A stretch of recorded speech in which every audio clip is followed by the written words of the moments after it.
Out of 25,000 students, मैं CA students की बात कर रहा हूँ, 25,600 के आसपास स्टूडेंट्स चाहते हैं कि एग्ज़ाम पोस्टपोनमेंट हो, सीए एग्ज़ाम थोड़ा सा आगे जाए, 1 महीने से 2 महीने से, कितना भी। मैंने भी एक पोल कंडक्ट किया है अपने टेलीग्राम चैनल पे, जहाँ पे 72% स्टूडेंट चाहते हैं सर एग्ज़ाम पोस्टपोनमेंट होना चाहिए, और तकरीबन 90% स्टूडेंट चाहते हैं कि हमें एटलीस्ट, अगर आईसीआई को लगता है कि कोविड की सिचुएशन नॉर्मल हो गई है, या आईसीआई, अभी प्रेसिडेंट साहब ने काफ़ी अच्छा वीडियो डाला था कि अगर सिचुएशन नॉर्मल होगी तो हम एग्ज़ाम कंडक्ट करेंगे। तो अगर आईसीआई को ऐसा लगता है कि सिचुएशन नॉर्मल होगी, एग्ज़ाम कंडक्ट किया जाएगा, तो भी एटलीस्ट जिन स्टूडेंट्स को दिक्कत है उन्हें एक ऑप्ट आउट फैसिलिटी दी जाए। आई थिंक ये बहुत ही एक जेन्युइन रिक्वेस्ट है स्टूडेंट्स की, और इसको कंसिडर किया जाना चाहिए। कुछ बच्चे ऐसे भी हैं जो कि मैं जिनको गलत बोलूँगा यहाँ पे, उन स्टूडेंट्स को मैं सही नहीं बोलूँगा, जो ट्विटर पे आईसीआई को टैग कर रहे हैं, या फिर मान लीजिए काउंसिल मेंबर्स को टैग कर रहे हैं और वहाँ पे वो लिख रहे हैं कि हम सुसाइड कर लेंगे, या जो भी सही स्टेटमेंट्स नहीं है उस तरह की बातें कर रहे हैं, बिकॉज वो उतना mental torture they are facing right now. तो मैं उन सभी बच्चों को बोलूँगा कि ऐसा ना करें, बी पॉजिटिव। लेकिन आईसीआई को अपने बच्चों के बारे में सोचना होगा। मतलब बच्चा मुझे बोलता है कि सर वाई आईसीआई सो रिजिड, कि वो सिर्फ और सिर्फ एग्ज़ाम कंडक्ट करवाने के बारे में सोचते हैं, they never think for the students. तो मैं सर दिल से आपसे रिक्वेस्ट कर रहा हूँ, जितने भी मेरे काउंसिल मेंबर्स हैं, जितनी भी मेरी आईसीआई अथॉरिटी के अंदर लोग हैं, कि please think about the students. आप उनको ऑप्ट आउट फैसिलिटी ज़रूर दीजिए। आई नो इसके अंदर बहुत सारे चैलेंजेस हैं आपके पास कि दोबारा एग्ज़ाम कब कंडक्ट करवाएं, सारे सेंटर्स को दोबारा मैनेज करना, और वो वर्क फ्लो, काम, और डेफिनेटली कॉस्टिंग, सब चीज़ें बहुत ज़्यादा उसमें इन्वॉल्व हो जाती है, और आप एग्ज़ाम मर्ज भी नहीं कर सकते नवंबर के अंदर। ये भी हमने प्रेसिडेंट सर की स्टेटमेंट सुनी।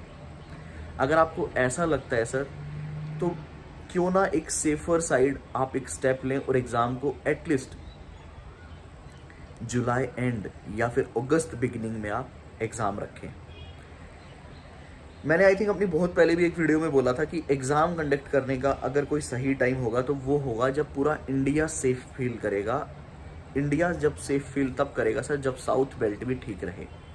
अब एक डिसीजन आपका ये हो सकता है कि साउथ में आप एग्ज़ाम कैंसिल कर दें और अपना बाकी रेस्ट ऑफ द इंडिया में हम एग्ज़ाम कंडक्ट कर लें, लेकिन उस केस में भी रेस्ट ऑफ इंडिया के जो बच्चे हैं उनमें भी काफ़ी बच्चे सफ़र कर रहे हैं, and they want relaxation from your side. चाहे किसी की फैमिली में कोविड हुआ हो, चाहे बच्चे को कोविड हुआ हो, सर वो बच्चे क्या मतलब थिंक सर कि अगर आपका कोई बच्चा होता, क्या उनकी डिमांड जेन्युइन नहीं है क्या? बस आप एक उस पॉइंट से सोचिए, नहीं भाई ये स्टूडेंट है ना, ये गलत डिमांड कर रहे हैं, they are into a professional course and they can not demand it. अगर आपको ऐसा लगता है तो सर यू आर रॉन्ग। अगर आपको ऐसा लगता है कि भैया कि बच्चे जो है वो एक प्रोफेशनल कोर्स में है and they should be ready to die, तो दिस इज रॉन्ग। मैं चाहूँगा काउंसिल मेंबर से कि टाइमली आकर डिसीजन ले।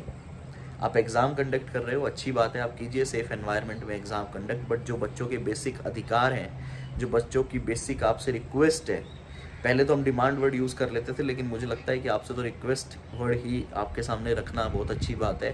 तो जो बच्चों की आपसे रिक्वेस्ट है प्लीज़ उनको मान लीजिए। मेरे को पूरी उम्मीद है, पर्सनल मैसेजेस पे तो रिप्लाई नहीं मिल पा रहे हैं, but yes you are considering all the request, और आप बच्चों को ज़रूर रिलैक्सेशन देंगे और आप बच्चों को ज़रूर उनका अधिकार देंगे। काफ़ी बच्चे पीआईएल भी फाइल किए, तो क्या ये आपको लगता है कि हमारा आईसीआई के साथ कोई फाइट है, या बच्चों को आईसीआई के साथ कोई फाइट करने की ज़रूरत है? मुझे इस तरह की बातें नहीं लगती है। मुझे नहीं लगता है कि हमें हमारे घर में किसी भी तरह से लड़ने की ज़रूरत है। आईसीआई को हम अपना, मैं तो स्पेशली अपने माँ बाप के बराबर रखता हूँ, अपने भगवान के बराबर रखता हूँ, और मुझे लगता है जितने भी स्टूडेंट हैं वो भी आईसीआई को अपने माता पिता के समान समझते होंगे, या आप सभी काउंसिल मेंबर को उनके समान समझते होंगे।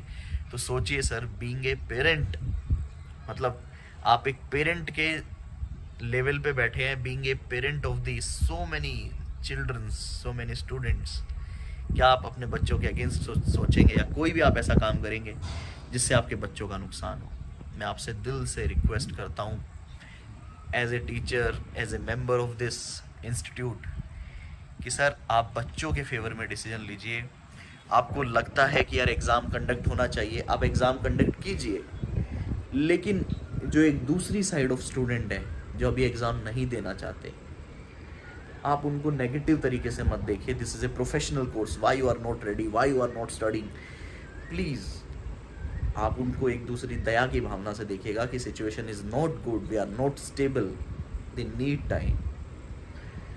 आई होप मैंने कुछ ज़्यादा नहीं बोला है, मैंने सिर्फ और सिर्फ बच्चों की रिक्वेस्ट को आपके सामने रखा है। और मैं हमेशा बोलता हूँ जय हिंद। ये जय हिंद हम सब लोग सिर्फ बोलने के लिए नहीं बोलते हैं सर, इस हिंद का, इस देश का, इस समाज का हमें ध्यान रखना है।